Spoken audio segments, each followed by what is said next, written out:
حي على الفلاح.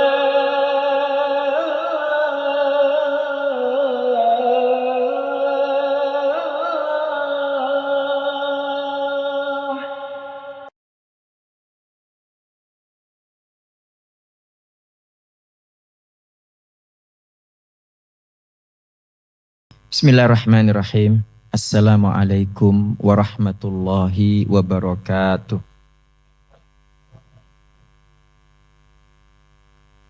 Alhamdulillahi rabbil alamin wal aqibatu lil muttaqin wala udwana illa 'alal zalimin.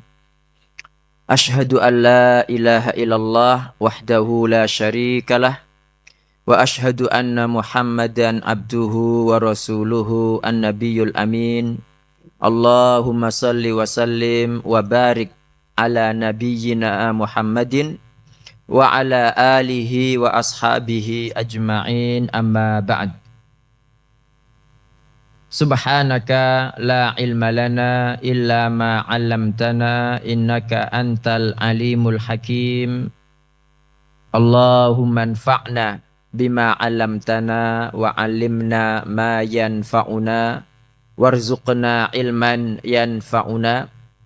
Allahumma la sahla illa ma ja'altahu sahla wa anta taj'alul hazna idza syi'ta sahla faj'al lana ya rabbana kulla syai'in sahlan muyassara. Allahumma inna na'udzu bika min ilmin la yanfa' wa min qalbin la yakhsha' wa min nafsin la tashba' wa min da'watin la yustajabu laha. Rabbi shrah li sadri wa yassir li amri wahlul 'uqdatam min lisani yafqahu qawli. Allahumma inna na'udzu bika min an nadilla aw nudalla aw nazilla aw nuzalla aw nadlima aw nudlama aw najhala aw yujhala alaina. Amin. Bapak-bapak, ibu-ibu dan saudara sekalian yang mudah-mudahan Allah Ta'ala senantiasa melimpahkan rahmat, barokah, ridha dan ampunannya kepada panjenengan semua. Alhamdulillah Bapak Ibu, malam hari ini kembali Allah Ta'ala pertemukan kita di Masjid Al-Falah ini. Kita mengerjakan sholat maghrib berjamaah. Semoga Allah Ta'ala menerima ibadah sholat maghrib kita, yang kemudian kita lanjutkan dengan mengkaji ilmu, mempelajari hadis-hadis Nabi SAW seputar muamalat ya, dari kitab Bulughul Maram. Mudah-mudahan yang kita lakukan bersama ini dicatat Allah sebagai amal soleh yang nanti memberatkan timbangan kita semua pada hari kiamat. Dan tidak lupa kita bertawasul kepada Allah dengan amal soleh yang malam hari ini kita lakukan bersama Bapak Ibu. Mudah-mudahan dengannya Allah Ta'ala kumpulkan kita bersama-sama dalam surga Firdaus yang paling tinggi tanpa azab maupun hisab. Amin.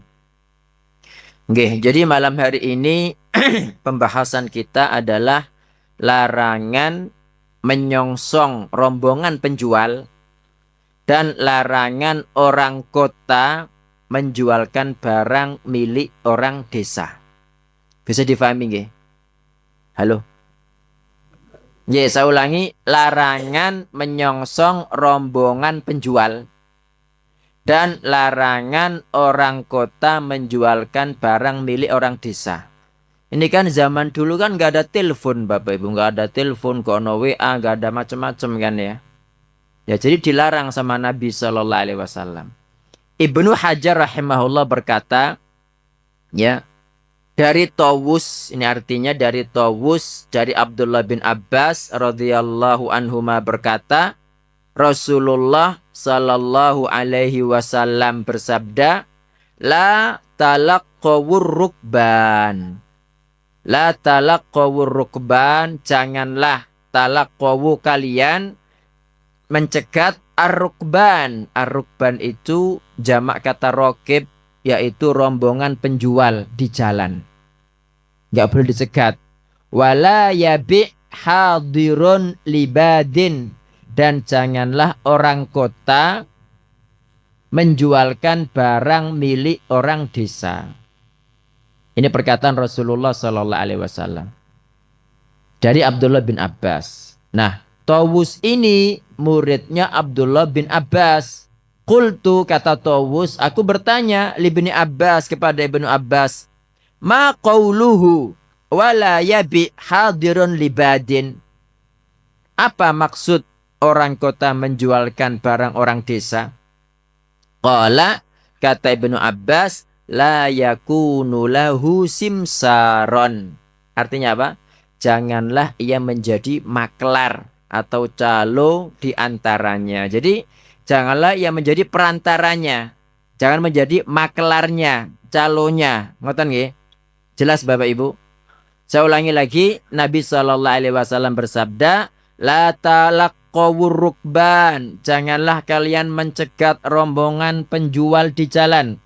Wala yabi, dan janganlah menjual hadirun orang kota, libadin, maksudnya janganlah orang kota menjualkan barang milik orang desa.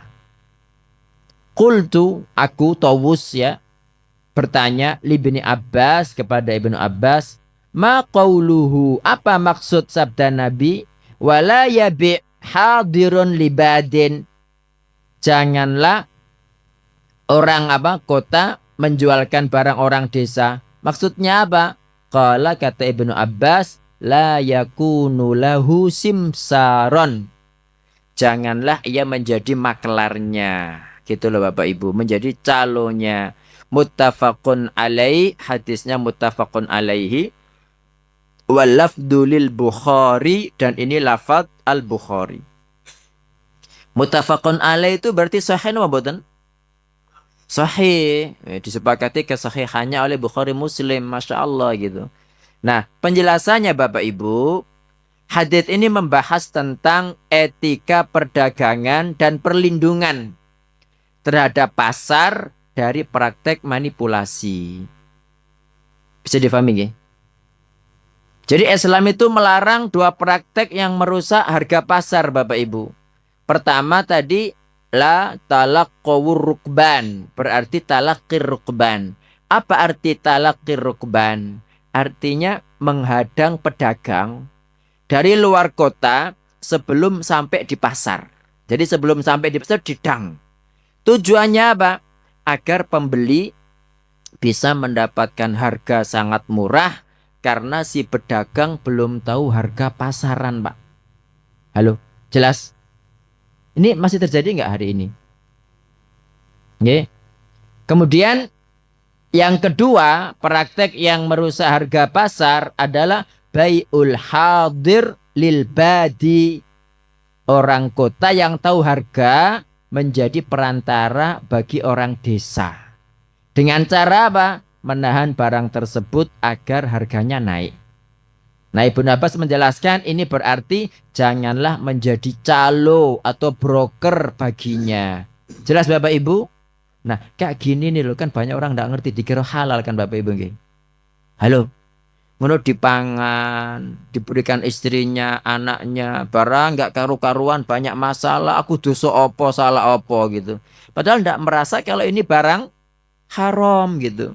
Nah, aplikasi modern hari ini Bapak Ibu, larangan ini asimetri informasi ya.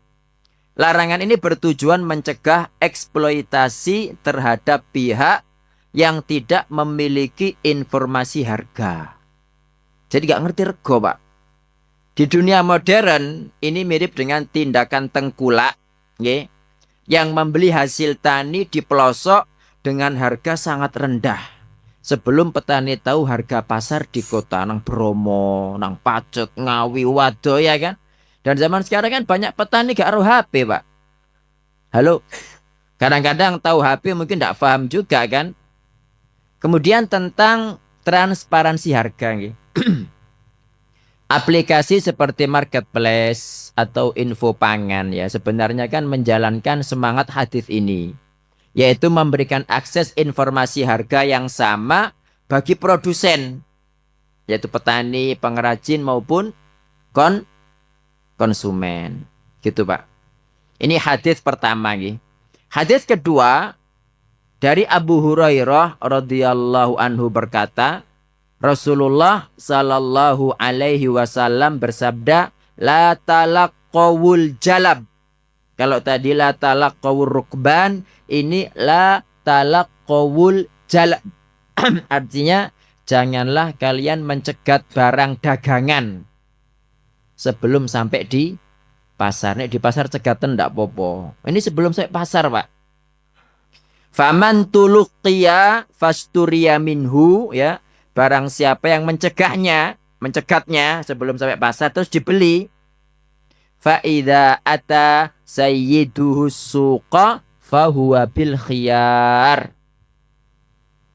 Maka apabila pemilik barang itu sampai di pasar, ia berhak memilih apakah ingin membatalkan atau melanjutkan jual beli tersebut. Hadis riwayat Muslim. Kalau riwayat Muslim sahih mboten? Sahih juga. Bisa difahami nggih yang kedua ini nggih?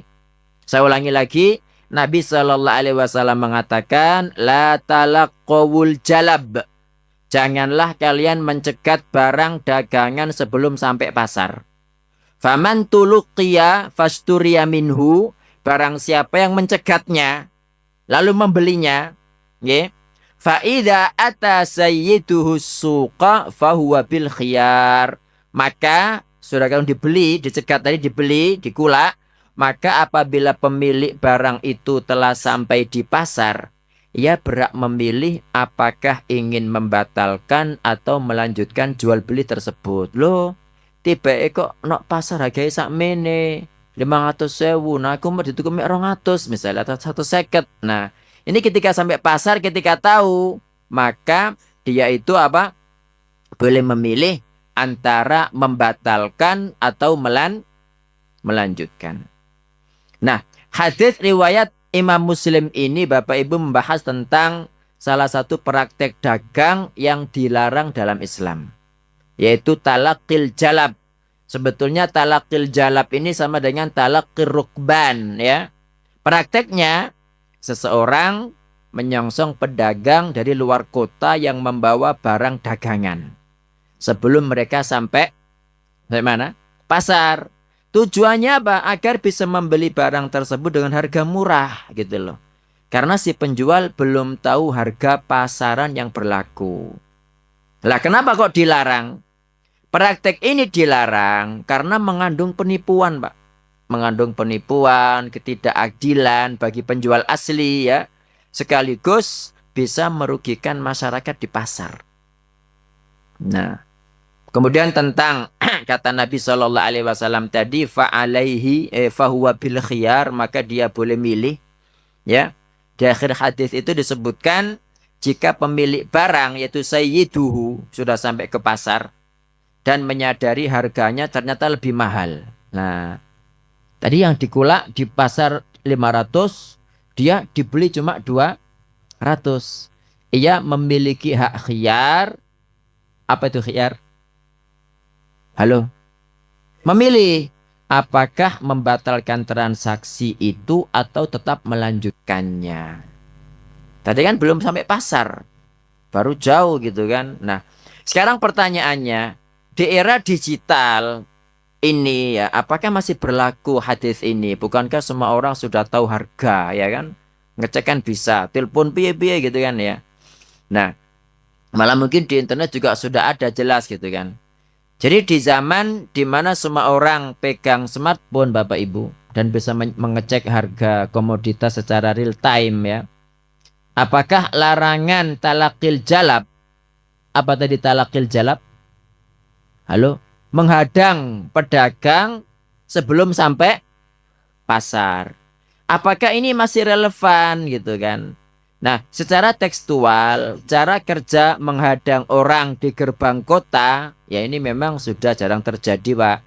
Namun secara substansi hukum atau ilatnya, larangan ini tetap berlaku sangat kuat di era digital. Makanya para ulama kontemporer itu menjelaskan bahwa inti dari larangan talaqil jalab ini ada dua. Pertama, asimetri informasi, yaitu maksudnya satu pihak memanfaatkan ketidaktahuan pihak lain. Yang pertama, yang kedua, manipulasi pasar. Nah, manipulasi pasar ini kan merugikan apa? Masyarakat, Pak, gitu. Oke. Nah, untuk zaman digital ini peran stek sampean. Pada zaman digital ini praktek ini Bapak Ibu itu bentuknya banyak. Bersama di sini praktek pertama itu scalping. Apa scalping? Tahu, Pak BK. Kalau voting tiket atau barang limited edition tahu? Apa itu?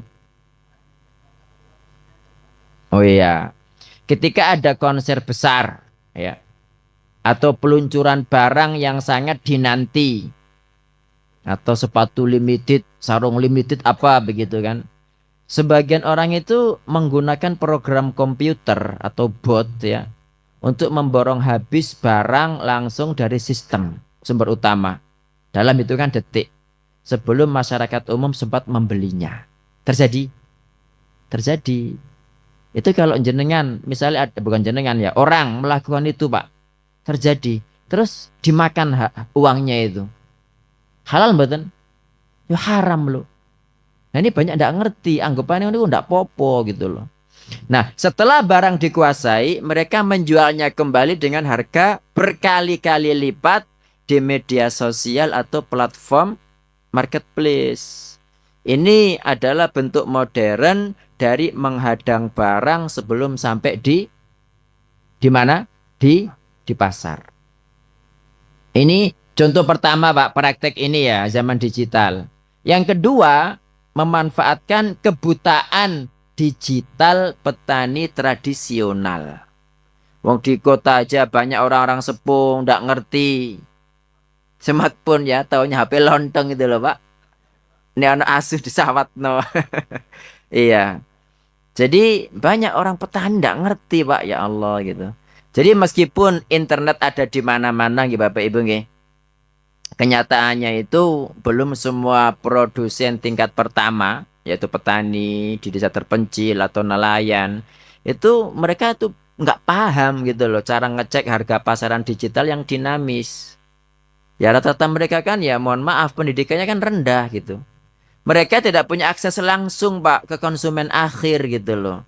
Jika ada tengkulak modern yang memanfaatkan ketidaktahuan petani ini ya untuk memborong hasil panen dengan harga sangat murah di bawah standar, lalu menjualnya dengan harga tinggi di kota melalui aplikasi, maka esensi yang namanya talakil jalab itu terjadi di sini. Bisa difahami ya? Terjadi mboten? Halo, terjadi Pak gitu. Loh Ustaz, tapi kalau misalnya saya kulak jauh di Pacet sana atau di mana gitu, tak bawa ke sini mahal karena transportasi misalnya. Jeruk misalnya kan di Malang itu Pak, kalau beli langsung itu Pak 10.000 loh jeruk Malang yang manis-manis itu. Sini 16, 20, 18 karena tadi itu loh biaya bensin ya. Biaya bensin. Masa kabeh tuku nang Malang kan ya. Seperti itu. Kalau gitu ya enggak masalah Pak. Nggih. Praktek ketiga ini insight information atau informasi orang dalam trading ya. Dalam dunia saham atau kripto ya. Jika ada pihak yang memanfaatkan informasi privat yang belum dilepas ke publik ya atau ke pasar untuk membeli aset dari investor lain yang tidak tahu apa-apa, ini juga senapas Pak. Semisal dengan larangan pada hadis ini gitu, ndak boleh. Cuma kalau kripto kan saya kira mungkin panjenengan ada sing berbisnis kripto ta? Halo, ndak ada nggih. Mending dihindari aja gitu. Nggih, kesimpulannya Bapak Ibu, jika si penjual ini dari luar daerah ya. Kalau si penjual dari luar daerah sudah tahu harga pasar yang berlaku ya melalui internet, maka transaksi beli di luar pasar hukumnya boleh dan sah. Ya, karena unsur penipuannya nggak ada. Dia sudah tahu harga masalahnya. Namun jika ada platform atau oknum yang sengaja memutus akses informasi ini gitu kan, atau memang sengaja memanipulasi sistem agar penjual atau pembeli penjual atau pembeli lain itu tidak tahu harga untuk kepentingan sepihak, ya maka tetap boleh apa enggak? Tetap haram gitu, dilarang, enggak boleh. Ini tentang talaqil jalab sama talaqir rukban. Ada pertanyaan Bapak Ibu? Nggih, sampun nggih matur nuwun, barakallahu fikum, subhanakallahumma wa bihamdik, asyhadu an la ilaha illa anta, astaghfiruka wa atubu ilaik. Assalamualaikum warahmatullahi wabarakatuh.